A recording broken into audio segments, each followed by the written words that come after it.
उधर यूक्रेन ने काला सागर में गश्त कर रहे रूस के एक जंगी जहाज पर हमला कर उसे तबाह करने का दावा किया।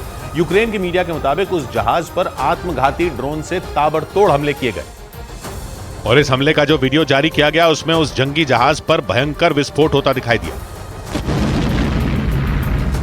समंदर में गश्त कर रहे उस जहाज के अगले हिस्से पर हमला किया गया। इसके बाद उसके ऊपर आग का एक बहुत बड़ा गोला नजर आया। इससे पहले कि वो जहाज इस ड्रोन हमले से संभल पाता, इतने में उस पर दूसरा आत्मघाती ड्रोन आकर फट गया। यूक्रेन ने दावा किया कि तस्वीरों में दिख रहा ये युद्धपोत रूस का था, जिसे ड्रोन हमले में बर्बाद कर दिया गया।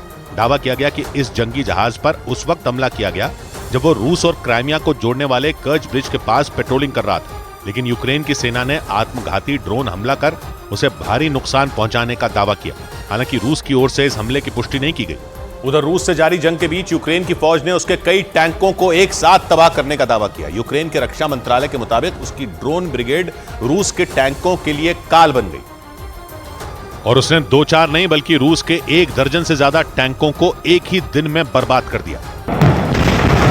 इस हमले की जो तस्वीरें जारी की गई उनमें यूक्रेन की ड्रोन ब्रिगेड के कई जवान एक साथ हमला करते दिखे। बम के साथ उड़ान भरने के बाद यूक्रेन के ड्रोन दुश्मन की तलाश में निकल पड़े। ड्रोन में लगे कैमरों की मदद से यूक्रेन के सैनिकों ने दूर से ही रूस के उन टैंकों को ढूंढ निकाला।